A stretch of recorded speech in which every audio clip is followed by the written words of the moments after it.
السلام علیکم ورحمۃ اللہ وبرکاتہ۔ ایک بار نبی پاک صلی اللہ علیہ وسلم پر درود پاک پڑھ کے بھیجے، آپ کی دنیا اور آخرت دونوں سنور جائے گی۔ جیسا کہ ہمارا موضوع چل رہا ہے تیسری جنگ عظیم اور دجال کا واقعہ، جس کی ایپیسوڈ نمبر 12 کے ساتھ میں حاضر ہوں اور دجال کے بارے میں آپ کو انفارمیشن دے رہا ہوں۔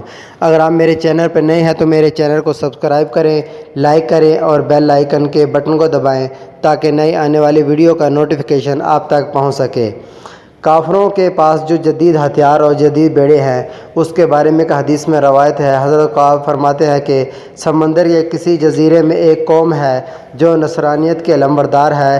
ہر سال وہ 1000 جہاز تیار کرتے ہیں اور وہ جہاز تیار کرنے کے بعد کہتے ہیں کہ اللہ چاہے نہ چاہے تم ان جہازوں پر سوار ہو جاؤ، اور راوی کہتے ہیں کہ جب وہ سمندر میں ان کو ڈالتے ہیں تو اللہ تعالیٰ تیز ہوائیں بھیجتا ہے اور ان جہازوں کو تباہ کر دیتا ہے۔ راوی کہتے ہیں کہ وہ بار بار جہاز بناتے ہیں اور یہی سلسلہ ہوتا رہتا ہے۔ تو جب اللہ تعالیٰ یہ معاملہ مکمل فرمانا چاہے گا تو ایسے جہاز بنائے جائیں گے کہ اس سے پہلے کبھی کسی ایسے سمندر میں نہیں چلے ہوں گے۔ پھر یہ لوگ کہیں گے کہ انشاءاللہ تم سوار ہو جاؤ، اور راوی کہتے ہیں کہ وہ سوار ہو جائیں گے اور قسطنطنیہ سے گزریں گے، اور فرمایا کہ قسطنطنیہ والے ان سے خوف زدہ ہو جائیں گے اور وہ پوچھیں گے کہ تم کون ہو؟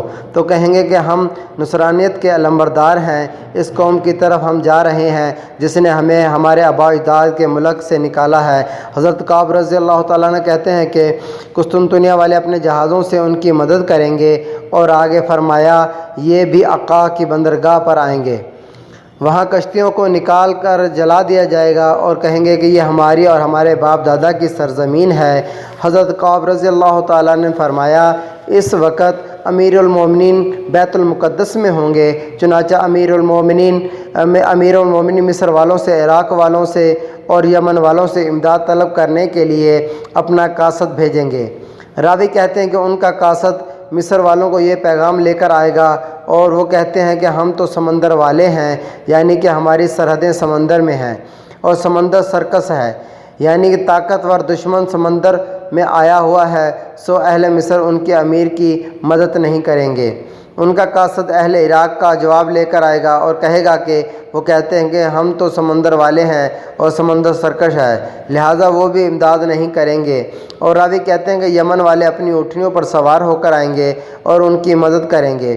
حضرت کعب رضی اللہ تعالیٰ عنہ نے فرمایا، آگے جا کے بیان کرتے ہیں کہ اس خبر کو چھپایا جائے گا، اور راوی کہتے ہیں کہ ان کا قاصد حمص کے شہر یعنی کہ شام کا شہر ہے، مشہور شہر سے گزرے گا۔ وہاں صورتحال یہ ہوگی کہ حمص میں موجودہ اجمی لوگوں نے یعنی کافروں نے راکم وہاں کے مسلمانوں کو تنگ کر رکھا ہوگا۔ اس بات کی خبر یہ قاصد مسلمانوں کے امیر کو دے گا، اور وہ کہیں گے کہ اب ہم کسی چیز کا انتظار کر رہے ہیں، حالانکہ ہر شہر میں مسلمانوں کو تنگ کیا جا رہا ہے۔ راوی کہتے ہیں کہ وہ حمص والوں کی جانب بڑھیں گے، اور چنانچہ 1/3 مسلمان شہید ہو جائیں گے اور 1/3 اونٹنیوں کی دم پکڑ بیٹھ جائیں گے، یعنی جہاد میں نہیں جائیں گے اور لوگوں میں شامل ہو جائیں گے، اور ایسی گمنام سرزمین میں مریں گے جہاں ان کی کسی کو خبر نہ ہوگی۔ آگے فرمایا کہ نہ تو یہ اپنے گھر والوں کے ہی پاس جا سکیں گے اور نہ ہی جنت دیکھ سکیں گے، اور باقی 1/3 فاتح ہوں گے۔ پھر لبنان کے پہاڑوں میں کافروں کا پیچھا کرتے ہوئے خلیج تک پہنچ جائیں گے، اور وہ امارات انہی کے سپرد ہو جائے گی۔ لوگوں کے امیر تھے جھنڈے اٹھانے والا، جھنڈا اٹھائے گا اور جھنڈے گاڑ دے گا، اور صبح کی نماز وضو کرنے کے لیے پانی کے پاس آئیں گے، اور راوی کہتے ہیں کہ پانی ان سے دور چلا جائے گا، اور وہاں پہنچ کر وہ جھنڈے گاڑ دیں گے۔ پھر اعلان کریں گے کہ ان لوگوں کو اس خلیج پار کر کے جاؤ، کیونکہ اللہ نے تمہارے سمندر کو اس طرح پھاڑ کر رستہ بنا دیا جیسے بنی اسرائیل کے لیے کیا تھا۔ چنانچہ لوگ سمندر پار کر جائیں گے۔ یہ روایات کچھ الفاظ کے فرق کے ساتھ نعیم ابن حماد نے اپنی الفتن میں بھی نقل کی ہے۔ جب پہلی بار مسلمانوں کے امیر سے پانی دور جائے گا تو وہ وضو کرنے کے لیے اس کے پیچھے جائیں گے، پھر وہ دور چلا جائے گا، پھر پیچھے جائیں گے، اسی طرح کافی دور تک پانی کے پیچھے چلے جائیں گے، لیکن کچھ نہیں پائیں گے۔ یہ کیونکہ دور جا رہا ہے۔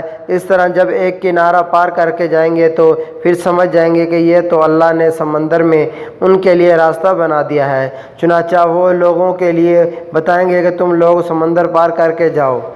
چنانچہ جنگ خلیج 1991 کے وقت امریکہ کے اس اتحادیوں کے بحری بیڑے جن کا اندازہ دنیا کے سامنے آیا ہے، اس سے پہلے ایسے بحری جہاز کبھی سمندر کی پشت پر نظر نہیں آئے۔ البتہ اس بات کا کچھ علم نہیں یہ ان کی پہلی کوشش تھی یا اس سے پہلے کبھی کفاری بیڑے ایسے بنانے کی کوشش کر رہے تھے، اور وہ تباہ ہو جائیں گے۔ اہل مغرب میں یہ خوبی ہے کہ وہ ناکامیوں پر دل برداشتہ ہو کر نہیں بیٹھ جاتے بلکہ ان سے سبق حاصل کرتے ہیں، پھر دوبارہ اپنے مقصد کو پورا کرنے کے لیے وہ ڈٹ جاتے ہیں۔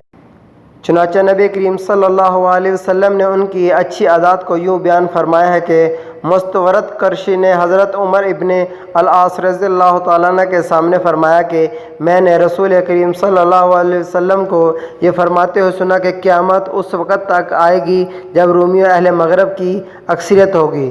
اس پر عمر ابن العاص رضی اللہ تعالیٰ عنہ نے غور کرو اور تم کیا کہہ رہے ہو؟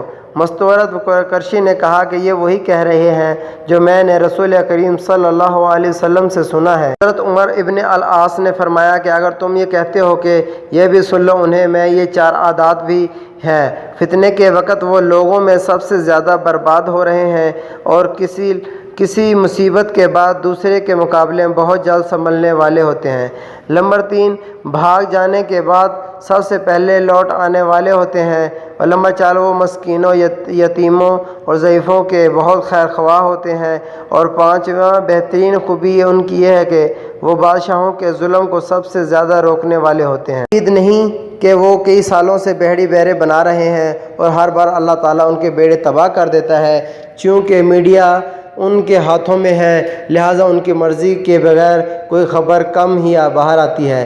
جب اللہ تعالیٰ نے اپنے محبوب بندوں کے ہاتھ اس وقت در کفر کو تباہ کرانے کا ارادہ کیا تو ان کو جزیرۃ العرب میں لے آیا اور عالمی کفر اپنی قوت اور بحری بیڑوں کے ساتھ اترا ہوا آیا، اور اس بحری بیڑے میں ابراہیم لنکن نامی جہاز بھی ہے۔ یہ طیارہ بردار جہاز ہے، یہ پانی پر تیرتا اور ایک چھوٹا سا شہر ہے۔ اس جہاز کی لمبائی 1108 فٹ اور چوڑائی 257 فٹ ہے۔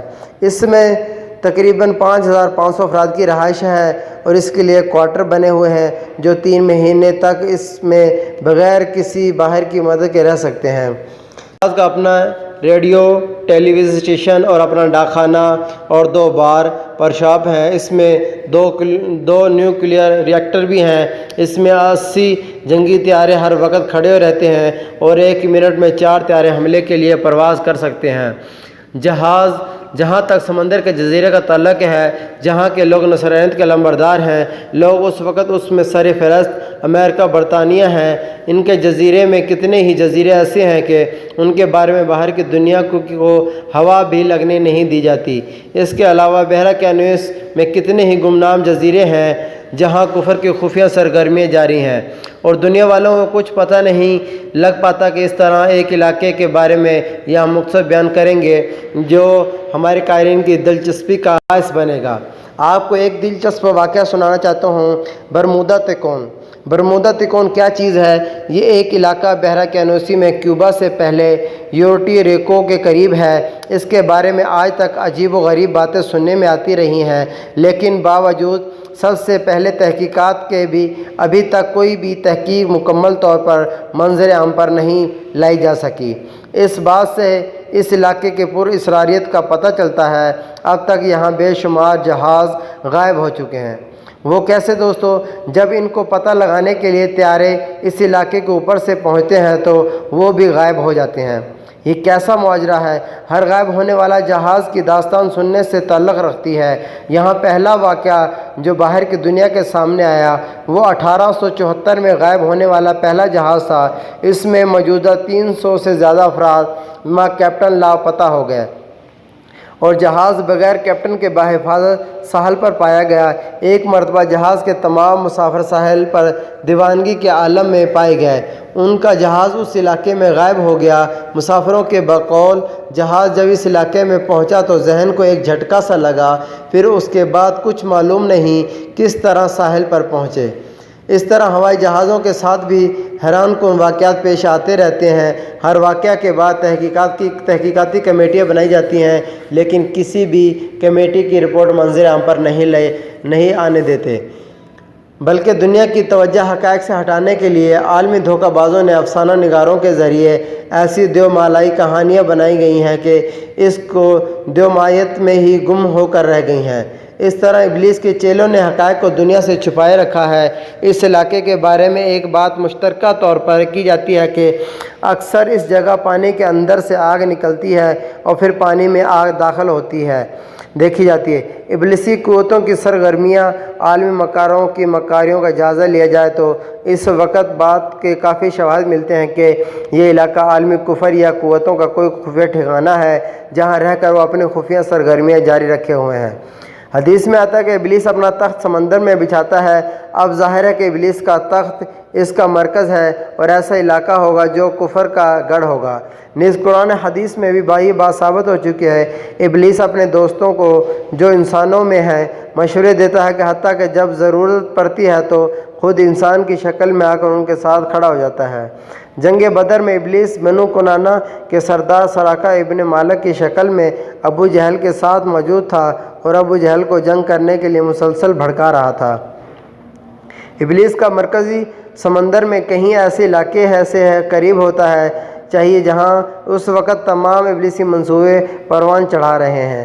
برمودا تکون امریکہ سے قریب ہے اور اس وقت امریکہ عالم کفر کا مرکز بنا ہوا ہے، لہٰذا ممکن ہے کہ برمودا کا علاقہ ابلیس کا مرکز ہے اور یہاں سے افغانوں سے کارگزاری سننے کے بعد ان کو ہدایات دیتا ہے، اور دنیا والوں کو اس سے تحقیقات سے دور رکھنے کے لیے انہوں نے اس علاقے کو دہشت گردی کی علامت بنا دیا ہے جو تحقیقات سے بھی دور بھی ظاہر بھی تک نہیں ہوتی اور بغیر عالمی قوتوں کی مرضی کے باہر نہیں آ سکتی۔ اس بحث کی روشنی میں امریکہ کی صدر بش کا وہ بیان جو اس نے اپنے نبی ہونے کے بارے میں دیا تھا، مجھے براہ راست خدا سے ہدایات ملتی ہیں، تو کوئی بعید نہیں کہ ابلیس اس کو براہ راست ہدایات دیتا ہو، یا پھر دجال اس کو کسی اور جگہ سے براہ راست ہدایات دیتا ہو۔ دجال کو ہم سے اس لیے کہا گیا کہ عیسائیوں کے ایک فرقے کا یہ نظریہ ہے کہ دجال اپنے منظر عام پہ آنے سے پہلے اپنے لیے ماحول سازگار کرے گا اور اپنے حفاظتی قوتوں کے پیچھے رہ کر ایجنٹوں سے ختم کرائے گا، اور برمودا کے بعد ہم پھر یہ حدیث کی طرف آتے ہیں۔ حدیث میں آگے یہ ہے کہ قسطنطنیہ والے ان کی مدد کریں گے، اور موجودہ دور میں دیکھا جائے تو ترکی اس پر طبقے کی حکمرانی ہے جو اپنے دلوں میں مسلمان سے زیادہ کفار کی محبت رکھتے ہیں، اور یہ ممکن ہے کہ مکمل ہی کافروں کے قبضے میں چلا جائے۔ لگتا ہے جیسے جو حالات چل رہے ہیں ترکی کو مکمل ہی کافروں کے حیاتوں میں قبضہ کر لیا جائے گا۔ تب تک یہاں ایپیسوڈ ختم ہے۔ اگر میری ویڈیو آپ کو پسند آئے تو لائک کریں اور بیل آئیکن کے بٹن کو دبائیں تاکہ نئی آنے والی ویڈیو کا نوٹیفیکیشن آپ تک پہنچ سکے۔ السلام علیکم ورحمۃ اللہ وبرکاتہ۔